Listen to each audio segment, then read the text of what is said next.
Squash and stretch. What is it? Here's a squash, followed by another squash. Squashed. Here's Stretch Armstrong. Stretched. Any questions? Just kidding. Just kidding, guys. Let's get started. Here I'm drawing a ball. Drawing number 1 at the top and drawing number 2 at the bottom. I'm animating it in a very mechanical way, so everything is very constant movement. The shapes don't change, it just goes up and down, up and down. It creates a motion, or the sense that it's moving from point A to point B in a very linear way. Not much character, pretty boring, but let's go with that for now. It'll be our bad example. Let's get another one going. The second ball.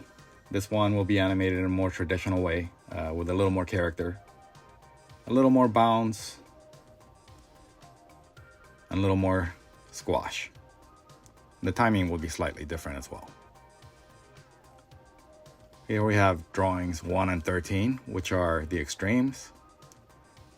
They're pretty much in the same position as the previous bad example, but now they have a little more character, a little more stretch, a little more squash. The stretch part I haven't done yet, but we'll get to it. Drawing number 1 will also be drawing number 27. They're the same drawing. It's the beginning of the cycle and the end of the cycle in this example. Here I am drawing number 11, which is the stretch part of the ball when it's coming down before the squash. I'm drawing it closer to the bottom because I'm gonna speed it up as it comes down from the top. So we have drawing number 1 and number 13, and I'm creating a chart, an animation chart for timing, describing what is gonna be happening and where the ball should be placed in the time in between drawings number 1 and 13. These next set of drawings will be basically working backwards towards the very first drawing. They're in-betweens, and as the word implies, they're drawings that go in between the main keys.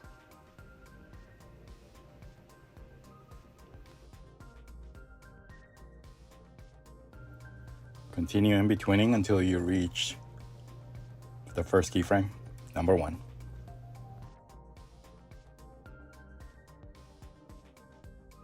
What I'm doing right now is a timing chart, and I'll go over that in a separate video, but all you need to know for now is that it's a way to keep track of where your drawing should go, and it's a way to time your animation. We continue from the squash, like the extreme, going back to drawing number 1, our initial position. We're gonna make a couple of drawings, the extreme stretch, or the bouncing back, and we're really gonna stretch the shape of the ball, followed by one that's less extreme, followed by a less stretchy ball, and continuing on, in-betweening, back to the shape number 1, followed by a less stretchy shape, the ball that's less stretched, continuing on back to its original form and its original place.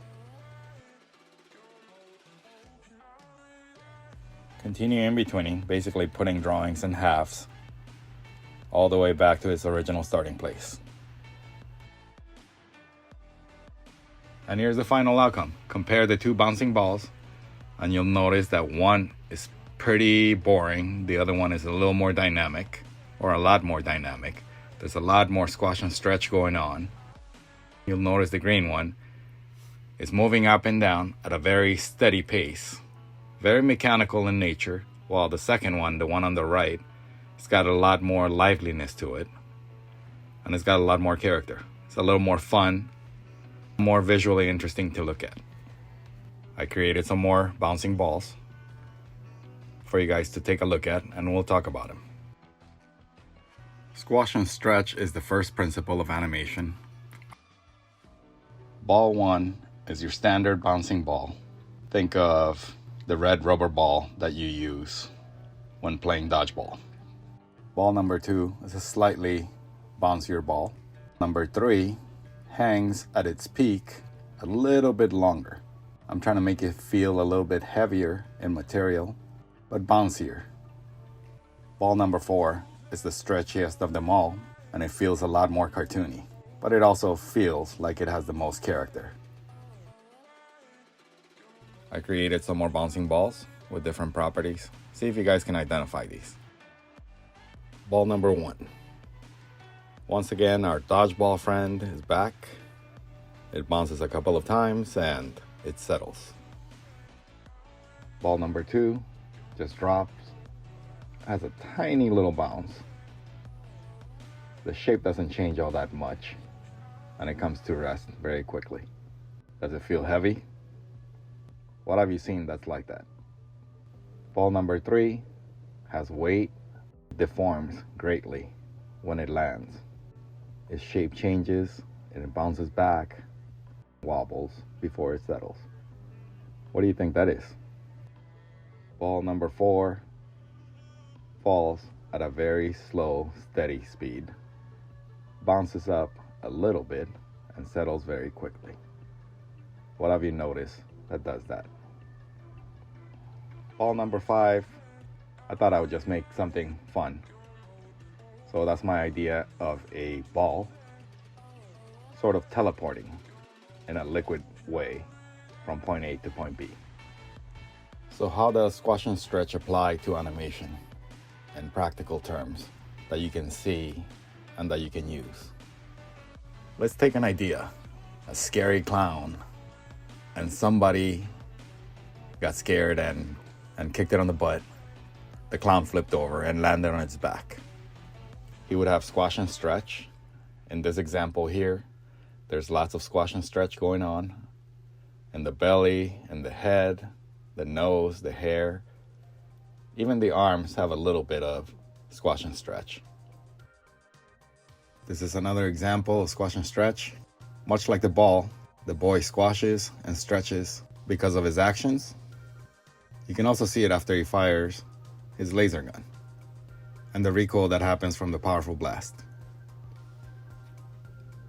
In this example, I'll be doing a head turn. The idea is a boy is looking at something to his right, and a sound makes him look to his left. He's reacting to it, basically. Something that drew his attention. When drawing characters, I often start out by drawing a ball for his cranium and for his head, balls for eyes. I try to keep squash and stretch in mind, because those things can also squash and stretch. As I continue with this drawing, I'm trying to keep in mind not to make it extremely complicated, because I don't want to be drawing tons and tons of lines to convey this idea. The second drawing that I'm sketching is the ending position, basically after he's looked at whatever drew his attention. Often when I'm doing sketches or doing animation, sometimes a little voice in the back of my head says, "Kiss." An old saying that a teacher of mine used to tell me, K-I-S-S, kiss. And it makes me crack up a little bit.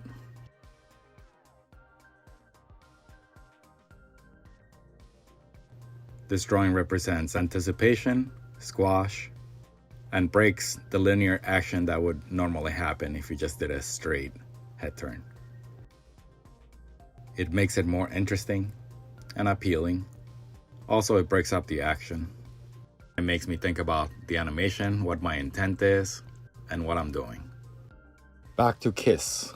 It stands for Keep It Simple Stupid. Yep, keep it simple stupid. So, don't overcomplicate your drawings, don't overcomplicate your animation. Start out broad, and then do the details, all the little subtle movements. All of those things come after. Work on broad strokes, and then details. Normally, there would be a lot more drawings to flesh out the movement and add subtle details. For example, the blinking of eyes, the overlap of hair, maybe the stretching of his face. We'll skip that for now and just play back what we have so far. It works okay. Feels pretty good, but definitely could use some tweaking. Did you have a good time watching the video? Were you entertained? Did you learn something? If you guys enjoyed it, give it a subscribe, like, and follow. That way you can get notifications when I finish the next one. So I think that's about it for this one. Have a good day, all.